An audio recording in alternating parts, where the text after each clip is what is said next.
결론적으로 이게 장난이 아니다라는 거를 좀 심어주는 좀 이런 식의 재판들이 많고요. 김혜수 판사랑 김물 판사님이랑 한 번 기회를 줘야 되는 거 아니냐라는 소리랑 법을 어겼으니 엄벌에 쳐야 되는 거 아니냐. 둘 다 되게 의미 있는 일이고 뜻깊은데 너무 어려울 것 같아요. 안녕하세요, 김종원입니다. 박정환입니다. 반갑습니다. 반갑습니다. 저희 지난 방송에 네. 달린 댓글 소개 좀 해주시죠. IM 디자이너님의 댓글이고요. 이런 영상을 보면서 드라마 속 법정 장면이 실제랑 뭐가 다른지 더 살피게 되는 것 같아요. 근데 변호사 자격을 취득하는데 국적의 제한은 없나요? 되게 어려운 질문이다. 이거는 사실 저희가 좀 찾아봤는데 저희가 지금 찾아본 결과 일단 사법시험 자체는 국적 제한 없이 응시할 수 있는 것으로 되어 있고, 구체적으로 이제 뭐 어떤 형사처벌을 받았던 전력이 있는 분들, 그런 특별한 제한이 없으면 외국인도 가능하다. 정확하게 말씀드리면 로스쿨을 나와야 된다라는 제한이 있어요. 그래서 외국인도 한국 로스쿨을 나와야 된다. 참고로 사법시험 때도 외국인이 이제 응시할 수 있다라고 법무부가 해설을 한 바 있기 때문에 변호사 시험도 마찬가지로 응시할 수 있는 것으로 답변을 드리겠습니다. 오늘은 이제 핫한 드라마를 가지고 오셨다고 해서 넷플릭스의 화제작이죠. 소녀 심판. 근데 안 보셨다고요? 저 넷플릭스 되게 좋아하는데 요건 안 봤네요. 저는 사실 이게 공개되고 나서 그냥 그 주말에 다 봤어요. 와. 네, 저희 와이프랑 같이. 이게 육아 안 하시니까 이렇게 여유가 있어. 저희가 지금부터 소년 심판 같이 리뷰할 텐데 6개의 에피소드를 나눠가지고 두 개 이렇게 해서 저희가 리뷰를 하려고 합니다. 예, 그래서 2개씩 해서 아마 총 영상이 3개가 될 것 같네요. 이렇게 한번 이야기를 해보겠습니다. 보시죠. 뭐 하나만 걸려봐라. 딱 그런 날이었어요. 집에 가라니까 가지도 않고 쫑알쫑알. 제가 웃긴 거 하나 알려드릴까요? 찾았다. 만으로 14살 안 되면 사람 죽여도 감옥 안 간다던데. 신났다. 여기서 거짓말하면 사태도 심각해져. 너?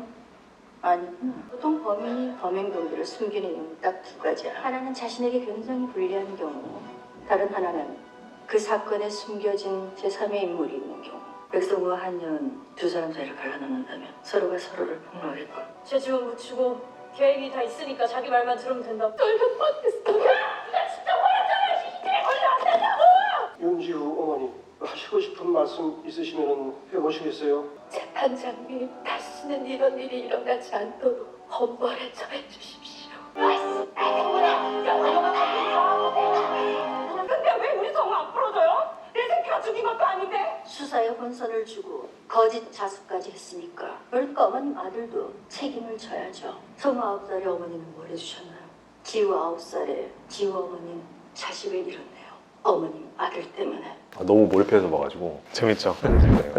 기본적인 다른 법정 드라마하고 사실 다른 게 네. 소년 심판의 가장 큰 특징이, 보통 일반적인 법정 드라마는 검사하고 그렇죠. 변호사가 있어요. 그리고 판사님이 있는데 소년범 관련해서는 소년범이 어떤 형사사건을 일으키면은 수사기관, 그러니까 검찰이나 경찰이 똑같이 수사를 해요. 일반 성인들처럼. 그리고 나서 소년범에 해당되면은 소년부 송치라고 그래서 이 재판부로 이제 보내는 결정을 하고, 이제 소년법정에서 화면에 이제 나오듯이 이렇게 소년범에 대한 재판을 하거든요. 사실 저희가 변호사로서 일을 할 때는 수사 단계부터 일을 하기 때문에 보통 소년범 재판은 또 거의 하루면 끝나거든요. 소년범 재판만 별도로 하는 경우가 그렇게 많진 않아요. 그렇다 보니까 이게 소년부 판사님들이 중립적인 게 아니라 일종의 훈육하는 내용도 있기 때문에 일종의 수사 같은 역할도 이렇게 적극적으로 할 수가 있구나라는 걸 사실 저는 잘 몰랐다가 이 드라마 보면서 알게 됐습니다. 실제로 이렇게 수사까지 할지는 의문스럽긴 한데 저는 개인적으로는 이제 저렇게 하냐라고 그죠. 그렇게까지는 이제 좀 여쭤봤더니 그렇게까지 하는 경우는 잘 없다고는 해요. 다만 이제 뭔가 판사 입장에서 이거는 수사가 좀 덜 됐는데 이렇게 의구심이 있다고 하면 그거에 대해서 별도로 이제 좀 더 찾아보기는 하지만, 여기 드라마에 나오는 것처럼 뭐 밖에 나가서 실질적인 수사를 한다라는 거는 흔하지는 않는 것 같다라고 이야기는 들었습니다.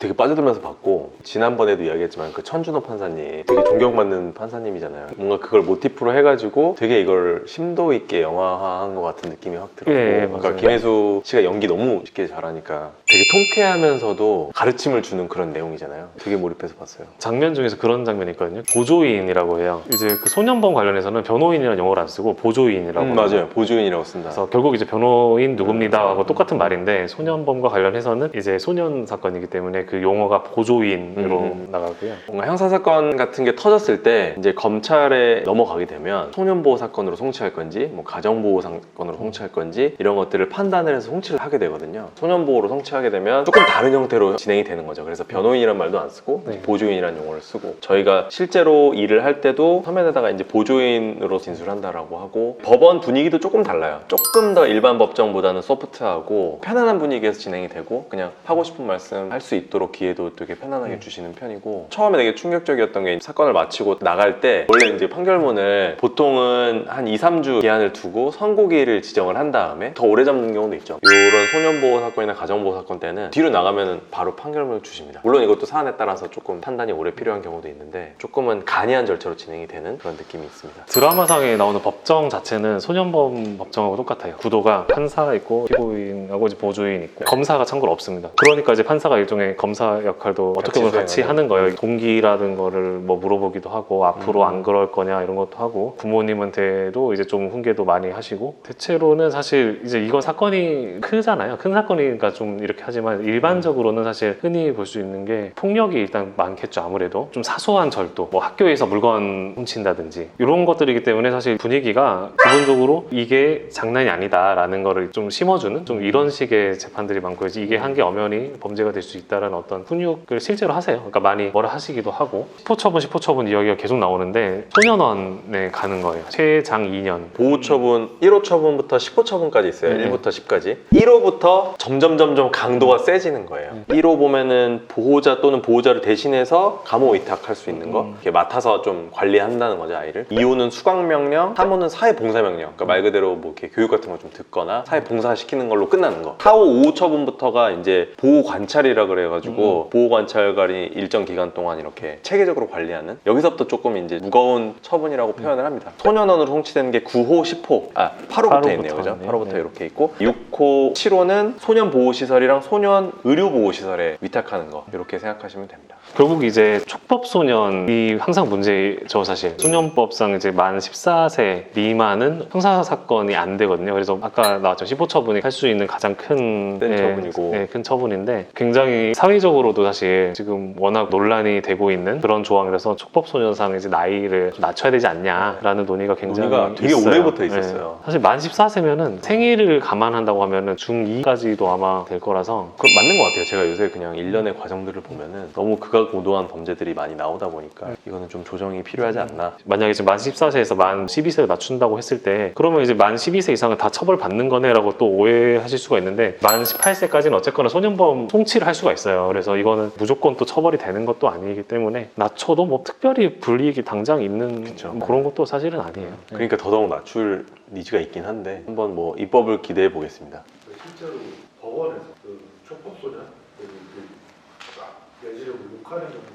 거기도 나 본 것 같아요. 전준호 판사님. 네, 천준호 판사님 영상이 있잖아요. 거기에서 애들이 막 그 안에서도 싸우고 욕하고 이런 과정들이 있거든요. 그럼 거기서 엄청 혼내세요. 답변은 당연히 있을 것 같아요. 네. 왜냐면은 그러니까 성인들도 형사재판에서 본인 생각보다 과도하게 네. 뭐 나왔다고 하면은 욕하는 경우를 뭐 저는 본 적은 없긴 한데 있는 걸로 알고 있고 네. 뭔가 불만을 표하는 맞아요. 건 꽤 굉장히 많아요. 많아요. 네. 예, 그래서 근데 소년이라고 해서 안 할 이유도 없거니와 오히려 더 제어를 못할 수 있죠. 이미 이제 처분이 내렸기 때문에 그렇다고 해서 뭐 이거 바꾸진 않는데 굉장히 좋지 않죠. 좋지 않은. 욕을 하면은 뭐 추가되는 벌이 그런 건 거의 없다고 보시면 되는데 이게 심하다 싶으면은 법정모독 뭐 이런 별도 별도로 범죄가 문제를 될 수도 있어요. 법원에서 소란을 피우면 감치라 그래서 며칠 정도 구속을 시킬 수가 있어요. 이론상으로는 가능해요. 근데 실제로 막 저희가 구속되는 걸 본 적은 없는 것 같고. 네, 감치는 잘 없어요. 네. 이게 법정 이렇게 있잖아요. 그 문 딱 열려서 나가고 문 딱 닫히면 거기서 막 엄청 욕설하고 멱살 잡고 그런 경우는 꽤 봤어요.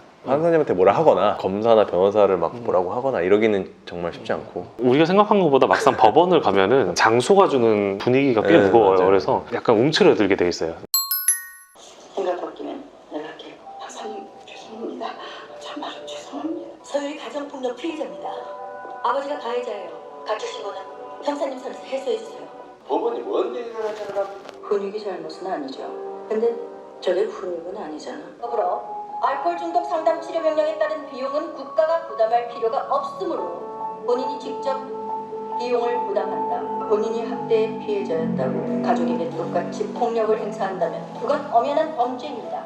저 이 구도가 너무 좋거든요. 김혜수 판사랑 국물 판사님이랑 한 번 기회를 줘야 되는 거 아니냐라는 목소리랑 법을 어겼으니 엄벌에 쳐야 되는 거 아니냐. 둘 다 되게 의미 있는 일이고 뜻깊은데 너무 어려울 것 같아요. 저희는 어떻게 보면 항상 속편하게 선처를 구하는 쪽에 오히려 가깝다면 판사님은 균형을 잘 잡고 이거를 판단을 또 하셔야 되니까 뭐든지 결정하는 자리가 굉장히 힘듭니다. 진짜 어려울 것 같아요. 저는 사실 여기서 인상 깊었던 거는 재판 자체가 아버지에 대한 재판이 같이 이루어지거든요. 이게 되는지는 잘 모르겠어요. 그러니까 이게 왜냐면은 소년 사건 자체는 어쨌거나 그 소년의 대상인 거거든요. 근데 아버지에 대해서 어떤 처분을 같은 사건에서 할 수 있나는 잘 모르겠어요. 이게 구분을 해서 해야 될 것 같은데 조금 알아봐야 되지 않나라는 생각이 사실 드는데 이게 만약에 이제 같이 할 수 없다라고 하면은 이거는 다른 판사님이 실제로는 해야 될 문제인 거고. 그러니까 사건 번호도 다뤘다고. 예. 그러니까 소년은 소년일 뿐이고 이건 그 여학생과 관련된 것만 우리 법원에서 하는 거고. 그래서 이게 가능한가라는 의구심이 있어요, 기본적으로. 그렇네.